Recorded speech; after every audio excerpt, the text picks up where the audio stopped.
பாருங்க பாப்போம். இன்றைக்கு இந்த வீட்டுக்கு ரட்சிப்பு வந்தது. லூக்கா 19:9.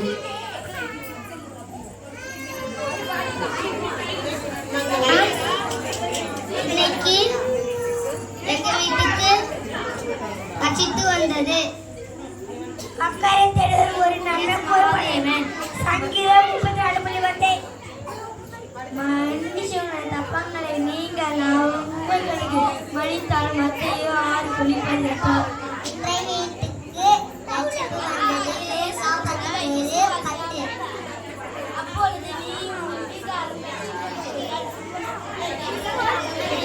இன்றைக்கு வீட்டுக்கு ரட்சிப்பு வந்தது. லூக்கா 19:10.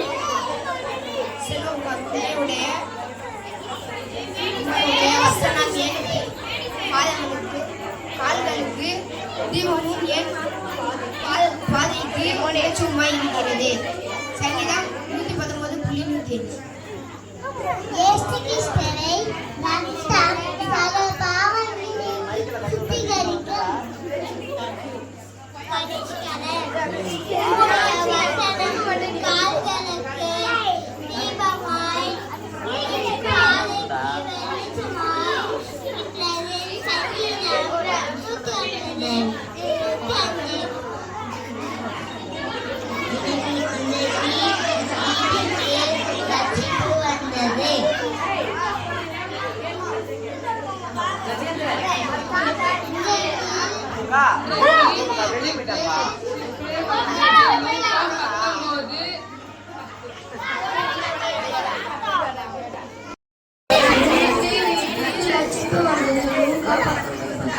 அப்படியே நில்லு, அப்படியே நில்லு.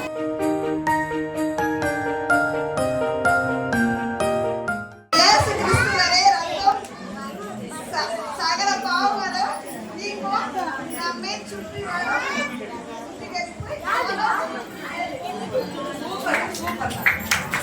மனுஷருடைய தப்பிதங்களை நீங்கள் அவர்களுக்கு மன்னித்தால் உங்கள் பரமபிதா உங்களுக்கு மன்னிப்பார். மத்தேயு 6:14. தொழுதாலும் ஜீவனமாய் இருக்கிறேன், என்னை விசுவாசிக்கிறேன் மரித்தாலும் பிடிப்பான். யோவான் 11:25.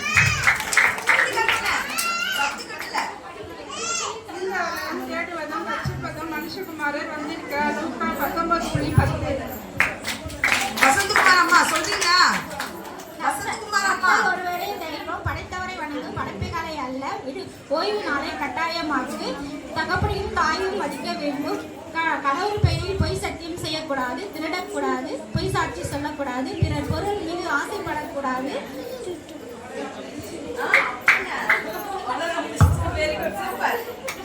பத்து கட்டளையும் அவங்க படிச்சுட்டு சொல்றேன்னாங்க. ரெகுலரா சண்டே ஸ்கூல் அட்டெண்ட் பண்ணாங்க. அதுக்காக உண்மையிலே ரொம்ப சந்தோஷம் எங்களுக்கு. வசனம் சொல்லி 10 கட்டளை படிச்சதுக்கு ரொம்ப ரொம்ப தேங்க்ஸ். உங்களுக்கு சொல்லுங்க.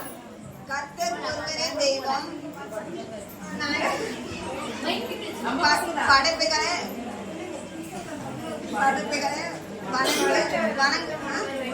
வணங்கக்கூடாது, படைத்தரை வணங்கு. கடவுள் மீது பொய் சத்தியம் செய்யக்கூடாது, பிறர் பொருள் மீது ஆசைப்படக்கூடாது, தாய் தகப்பனை மதிக்க வேண்டும், கொலை செய்யக்கூடாது, திருடக்கூடாது, அப்புறம் தீய உணவுகள் செய்யக்கூடாது, பிறர் பொருள் மேல் ஆசைப்படக்கூடாது, கடைபிடிக்க வேண்டும். கலக்கிட்டீங்க போங்க.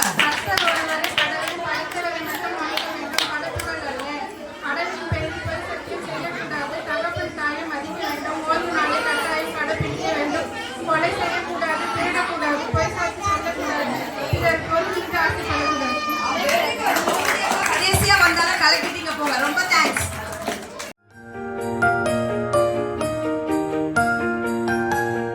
தேவதூதன் மரியாள் முன் தோன்றி,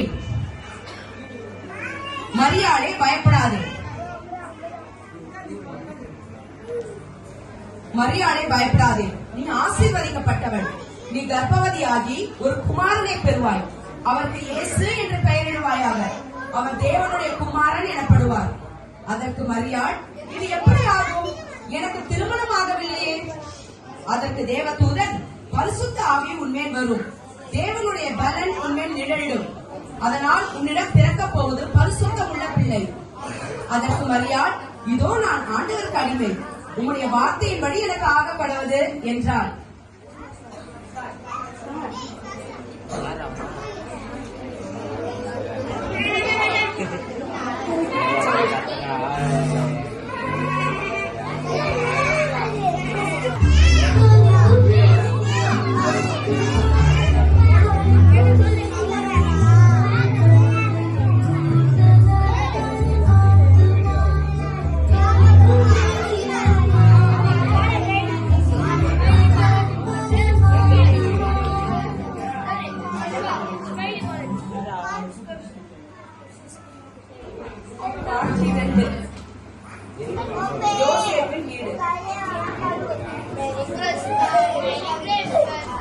யோசேப்பின் வீடு.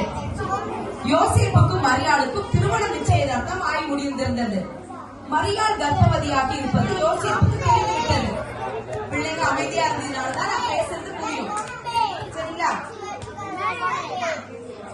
யோசேப்பு, மரியாள் நல்லவள் தான், ஆனால் அவள் சொல்வதை நம்ப முடியவில்லையே. அவளை அவமானப்படுத்த எனக்கு மனதில்லை, ஏற்றுக்கொள்ளவும் மனதில்லை. என்ன செய்யலாம் என்ற யோசனையிலே தூங்கி போனான்.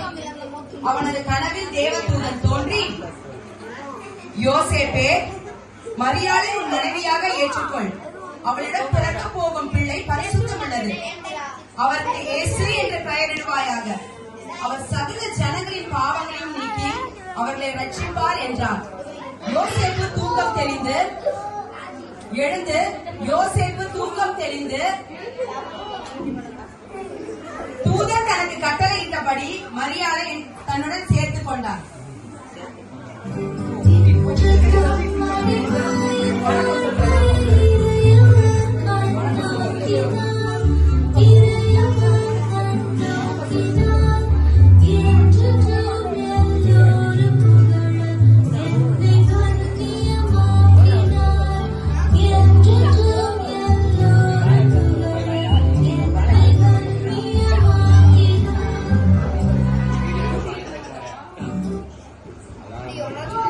காட்சி 3. நாட்களில் குடிமதிப்பு எழுத வேண்டும் என்று ரோம ராஜாவால் கட்டளை போடப்பட்டது. அதனால் எல்லோரும் தங்கள் சொந்த ஊருக்கு போக நேரிட்டது. யோசேப்பும் தன் சொந்த ஊராகிய பெத்லகேமுக்கு தன் நிறைமாத மனைவியுடன் புறப்பட்டான். சத்திரத்தில் அவர்களுக்கு தங்க இடம் கிடைக்கவில்லை. மரியாளின் நிலைமையை பார்த்த ஒருவர் தன் வீட்டு மாட்டு தொழுவத்தில் அவர்களுக்கு தங்க இடம் கொடுத்தார். அப்பொழுது மரியாளுக்கு பிரசவ காலம் வந்தது. அவள் ஒரு பிள்ளையை பெற்றெடுத்து தந்தை துணியில் சுற்றி மாட்டிற்கு உணவு வைக்கும் தொட்டிலில் பிள்ளையை வைத்திருந்தார்.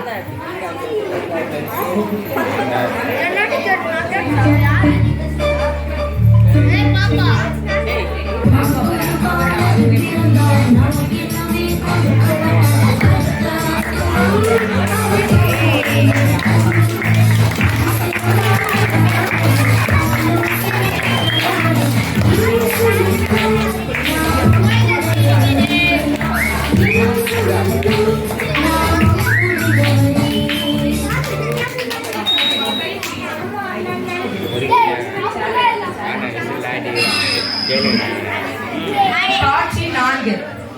அவ்வூரில் மேய்ப்பர்கள் வயல்களில் தங்கி மந்தையை காத்துக் கொண்டிருந்தனர். அப்பொழுது தேவதூதன் அவர்கள் முன்பாக தோன்றி,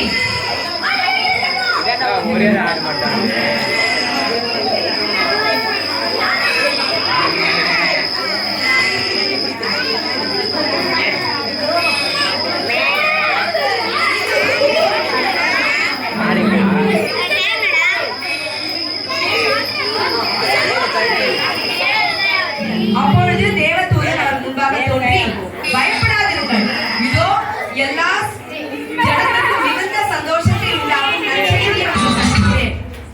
இன்று கர்த்தராகிய இயேசு கிறிஸ்து என்னும் இரட்சகர் உங்களுக்கு பெத்லகேமிலே பிறந்திருக்கிறார் என்று சொல்லி தேவனை துதித்தார்கள்.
வணங்கி தங்களுக்கு தேவதூதன் சொல்லிய செய்தியை யாவருக்கும் அறிவித்து சந்தோஷப்பட்டனர்.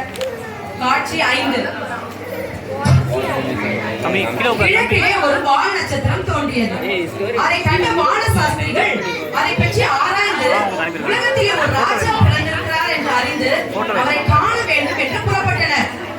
அந்த நட்சத்திரம் அவர்களுக்கு முன்பாக வழிகாட்டி சென்று பிள்ளை இருக்கும் இடத்தில் வந்து நின்றது. பிள்ளையை கண்ட ஞானிகள் அவருக்கு பொன், வெள்ளி, தூபவர்க்க முதலிய பொருட்களை காணிக்கையாக கொடுத்து இயேசுவை வணங்கினர்.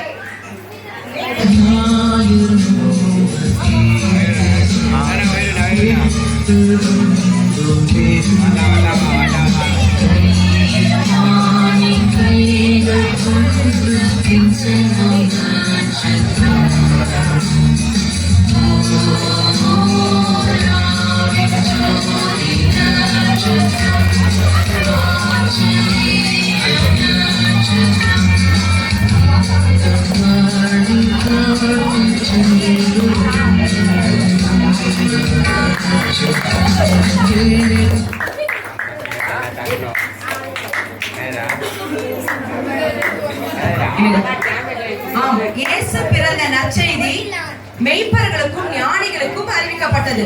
ஆனால் நமக்கோ இயேசு பிறந்தார், நம் பாவங்களுக்காக பலியாக மரித்தார், 3ஆம் நாளில் உயிர்த்தெழுந்தார், பரலோகம் சென்றார், ஆனால் மீண்டும் வருவார், நம்மையும் அழைத்து செல்ல. இயேசு சீக்கிரம் வரப்போகிறார். நாம் அவரை சந்திக்க ஆயத்தப்படுவோமா? எல்லோருக்கும் கிறிஸ்துமஸ் நல்வாழ்த்துக்கள்.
எங்களிடம் எந்த தேவாலயமும் இல்லை. ஆனால் கடந்த ஒரு வருடத்திற்கு மேலாக நீங்கள் அனைவரும் இங்கு வந்து எங்களுக்காக பல நல்ல விஷயங்களை செய்து தந்திருக்கிறீர்கள். நீங்கள் எனக்கு இயேசுவை பற்றி கற்றுக் கொடுத்ததுடன் எங்கள் நலத்திற்காகவும் எப்போதும் ஜபித்து வருகிறீர்கள். மேலும் நீங்கள் எங்களுக்கு நல்ல ஒழுக்கங்களையும் வாழ்வின் முக்கியமான பாடங்களையும் கற்றுக் கொடுத்திருக்கிறீர்கள். உங்களின் பாசத்தாலும் துணையாலும் எங்கள் வாழ்க்கையில் நீங்கள் கொண்டு வரும் மாற்றத்திற்கு நன்றி சொல்ல வார்த்தையே இல்லை. குழந்தைகள் உங்களை மிகவும் விரும்புகிறார்கள் மற்றும் நீங்கள் எப்போது வருவீர்கள் என்று ஆவலுடன் எதிர்பார்த்திருக்கின்றார்கள்.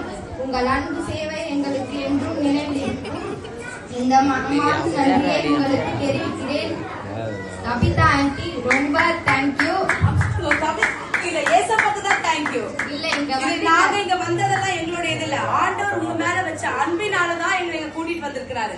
அவர் எங்களுக்கு கொடுத்த அன்பை நாங்க உங்களுக்கு கொடுக்கிறோம், அவ்வளவுதானே தவிர இதுல நாங்க எதுவுமே பண்ணல. எல்லாருக்கும் எல்லா புகழும் யாருக்கு? ஏசப்பாவுக்கு. எல்லா புகழும் யாருக்கு?